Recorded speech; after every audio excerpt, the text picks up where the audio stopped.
Les tirs s'intensifient à la frontière entre Israël et le Liban depuis l'attaque du Hamas du 7 octobre. Des dizaines de milliers de civils ont été obligés de quitter la zone, que ce soit d'ailleurs côté israélien comme côté libanais. Et alors que l'armée israélienne continue son attaque à Gaza, on va en parler juste après, est-ce qu'une guerre pourrait éclater aussi entre Israël et le Liban? Salut, c'est Hugo, j'espère que vous allez bien. C'est donc le sujet à la une des actualités du jour. Alors dès le 8 octobre, donc le lendemain des attaques meurtrières du Hamas en Israël, le Hezbollah, un parti politique islamiste libanais et allié du Hamas, a revendiqué plusieurs tirs contre Israël qui a alors riposté. Le Hezbollah, c'est donc un mouvement politique qui est très influent et très important au Liban. C'est aussi une organisation terroriste selon l'Union européenne et de très nombreux pays. Et donc les combats s'intensifient ces derniers jours dans le nord d'Israël, à la frontière avec le Liban, alors qu'encore une fois, pour que tout le monde situe, la bande de Gaza est elle située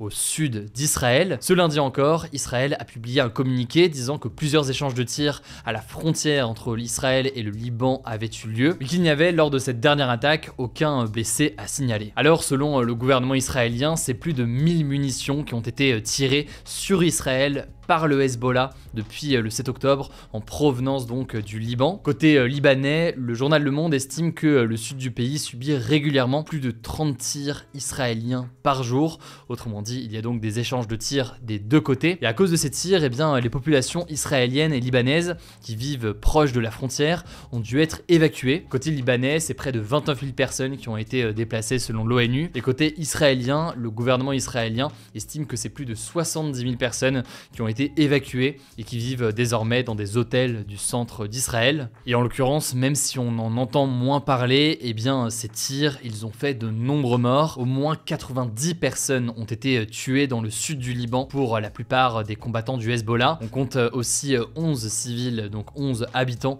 selon un décompte de l'AFP, en sachant qu'au côté israélien, le bilan est de 6 soldats et 2 civils tués, d'après les autorités. Bref, les frappes s'intensifient ces derniers jours, mais pour autant, Israël et le Liban risquent-ils d'entrer en guerre l'un contre l'autre?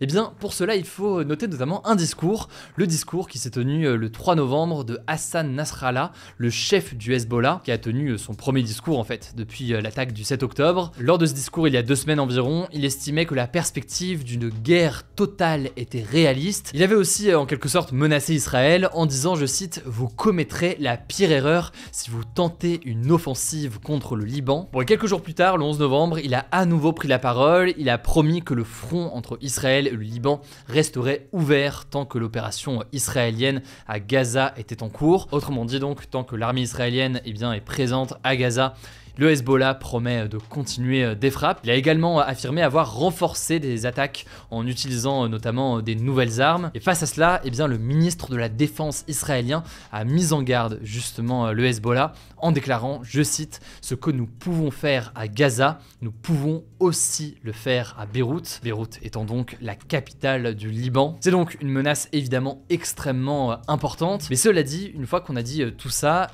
selon pas mal de spécialistes de cette région, aucun des deux acteurs n'a réellement intérêt à déclencher une réelle guerre et un réel conflit entre les deux. Alors comment l'expliquer? Déjà, des deux côtés, les deux pays ont sûrement en tête la guerre qui a opposé donc Israël au Hezbollah pendant l'été 2006. À l'époque, cette guerre de 33 jours avait mené à la mort de plus de 1200 personnes côté libanais et 160 personnes côté israélien. Par ailleurs, côté libanais, il y a plusieurs choses à savoir. Déjà, le Hezbollah est largement soutenu par l'Iran. Le truc, c'est que l'Iran en ce moment n'a pas forcément l'intention ou l'envie d'entrer en guerre directement contre Israël. La raison, c'est que l'Iran négocie en parallèle avec les États-Unis un accord sur le nucléaire, et donc entrer en guerre contre Israël, ce serait une source de tension d'autant plus importante entre l'Iran et les États-Unis qui pourrait venir compromettre cet accord. Autrement dit donc, l'Iran n'aurait pas forcément intérêt à pousser le Hezbollah à aller dans cette guerre contre Israël. Par ailleurs, autre élément qui pourrait retenir le Hezbollah d'entrer en guerre, c'est les critiques au sein de sa population. En effet, certains soutiennent le Hezbollah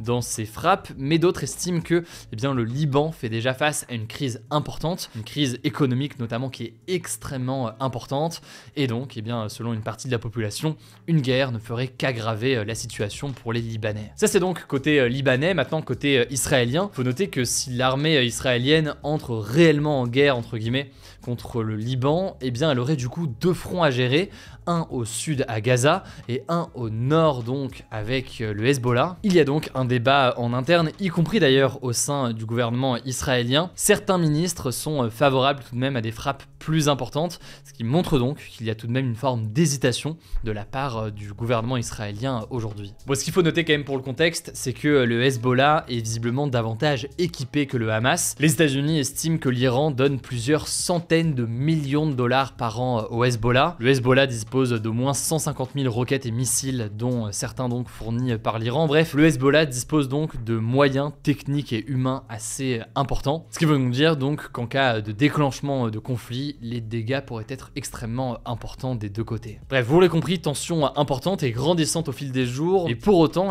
pas de guerre à grande échelle comme on pourrait l'entendre. Certains estiment que c'est assez peu probable aujourd'hui. On verra donc ce qu'il en est, je vous mets des liens en description pour en savoir plus. Alors, avant de laisser la parole à Blanche pour les actualités en bref, quelques informations sur la situation dans le territoire palestinien de Gaza. D'abord, première chose, la situation à l'hôpital Al-Shifa, où des centaines de personnes étaient réfugiées et où l'armée israélienne a mené un siège car elle soupçonne le Hamas de tenir un centre de commandement dans le sous-sol de l'hôpital. Alors d'après l'OMS lundi matin, il restait encore des personnes dans l'hôpital et pour tenter de justifier son entrée dans cet hôpital, l'armée israélienne a diffusé des vidéos de ce qu'elle dit être un tunnel de 55 mètres de long avec une porte blindée au fond qui appartiendrait au Hamas. L'armée israélienne a aussi diffusé une vidéo qui serait datée du 7 octobre et où l'on voit des personnes qu'Israël estime être des otages. En parallèle, il faut noter que la situation reste critique dans cet hôpital. L'Organisation mondiale de la santé parle, je cite, de zone de mort. Des enfants et 29 bébés prématurés notamment ont été évacués vers l'Égypte. Emmanuel Macron a par ailleurs annoncé ce week-end que la France allait accueillir dans ses hôpitaux des enfants malades ou blessés de Gaza. Ça pourrait concerner jusqu'à 50 enfants. Par ailleurs, ce week-end, on peut noter qu'une école gérée par l'Organisation des Nations Unies a aussi été bombardée selon l'Organisation des Nations Unies qui dénonce des images, je cite, effroyables. La situation est toujours extrêmement critique pour les habitants à Gaza. Il y a un manque encore et toujours de tout, que ce soit d'alimentation, d'eau potable, d'électricité ou encore de carburant. On fera un point plus détaillé sur la situation demain et sur les risques importants donc pour la population. Deuxième actualité qu'on peut noter, un accord sur la libération des 240 otages toujours retenus par le Hamas serait en cours, c'est ce qu'indique le Qatar qui participe à des négociations avec d'autres pays dont les États-Unis. Cet accord, il pourrait prévoir la mise en liberté d'une cinquantaine d'otages en échange d'une pause de 4 à 5 jours de l'opération militaire d'Israël et en échange aussi de la libération d'une cinquantaine de femmes et d'enfants palestiniens détenus dans des prisons en Israël. Cependant, le Hamas a démenti ce lundi l'imminence d'un accord. Autrement dit, tout cela reste très flou sur le sort donc des otages israéliens et étrangers détenus par le Hamas, et alors que des milliers d'Israéliens ont manifesté d'ailleurs ce week-end pour demander au gouvernement israélien d'agir. On reparlera évidemment de tout ça cette semaine. Je vous laisse avec Blanche pour les actualités en bref et je reviens juste après. Merci Hugo et salut tout le monde. On commence avec cette actu. Une aide d'urgence de 600 € minimum va être versée par la caisse d'allocation familiale, donc la CAF, dès le 1er décembre pour toutes les victimes de violences conjugales. Le but de cette aide, c'est de permettre de lever l'obstacle de l'argent pour une personne qui cherche à fuir son agresseur. Il faut savoir qu'en moyenne, une victime fait 7 allers-retours entre le moment où elle décide de partir de chez elle et le moment où elle part vraiment. Cette aide, elle pourrait être obtenue par téléphone ou en ligne entre 3 et 5 jours et son montant pourrait être augmenté si la victime a des enfants par exemple. Le nombre de victimes de violences conjugales enregistrées en 2022 a augmenté de 15% par rapport à 2021 selon les chiffres du ministère de l'Intérieur. 86% de ces victimes sont des femmes. Deuxième actu, l'agence régionale de santé a confirmé sa recommandation émise au mois d'avril de ne pas consommer les œufs des poulaillers domestiques d'Île-de-France. La raison, c'est que ces œufs pourraient contenir plusieurs polluants dangereux pour la santé. C'est en tout cas la conclusion d'une étude menée sur 25 poulaillers domestiques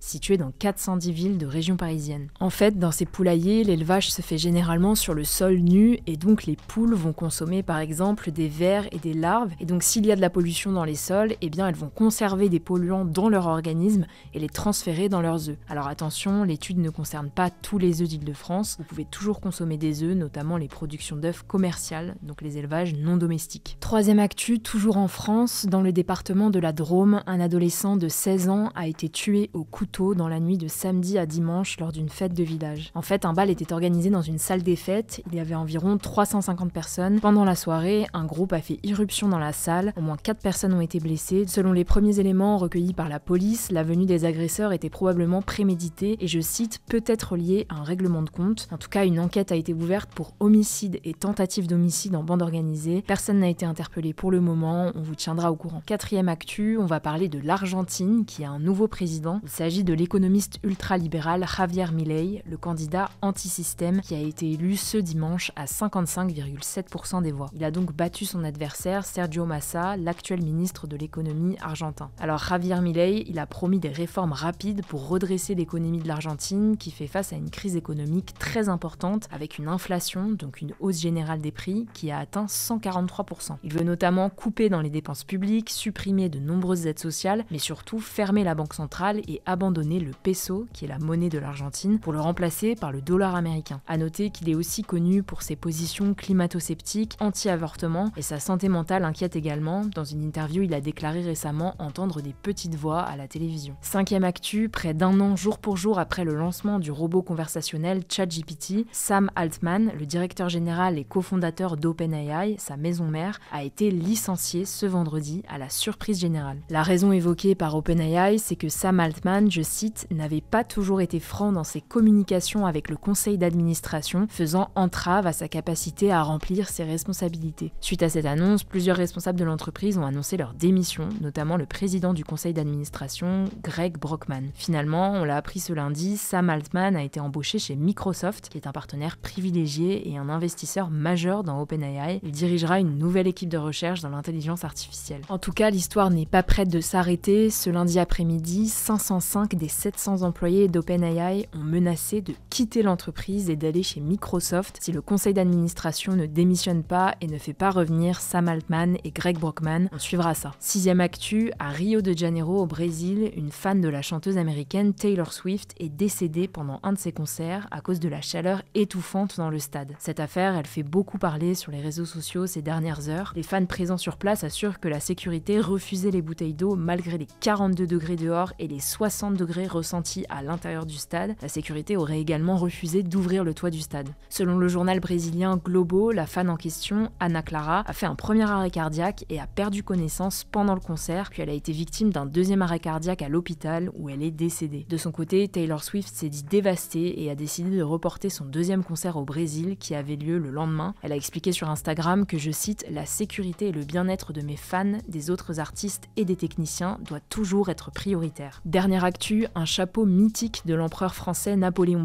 Ier a été vendu plus d'1,9 million d'euros lors d'une vente aux enchères à Fontainebleau, un record. En effet, l'objet était estimé entre 600 000 et 800 000 euros. Il s'agit plus précisément du bicorne noir avec une cocarde bleu-blanc-rouge portée par l'empereur aux alentours de 1810. On ne connaît pas l'identité ou la nationalité de l'acheteur. Merci beaucoup Blanche. Alors cette semaine, pour suivre ce format, vous le savez, ça se passe sur YouTube, mais aussi en podcast audio, que ce soit sur Spotify, Apple Podcast, Deezer, bref, je vais pas tous les citer. Vous tapez Hugo Décrypte, vous trouvez le podcast des actus du jour et vous vous abonnez pour ne pas louper les actualités suivantes. Prenez soin de vous, prenez soin de nos proches et puis on se dit à demain pour une nouvelle vidéo.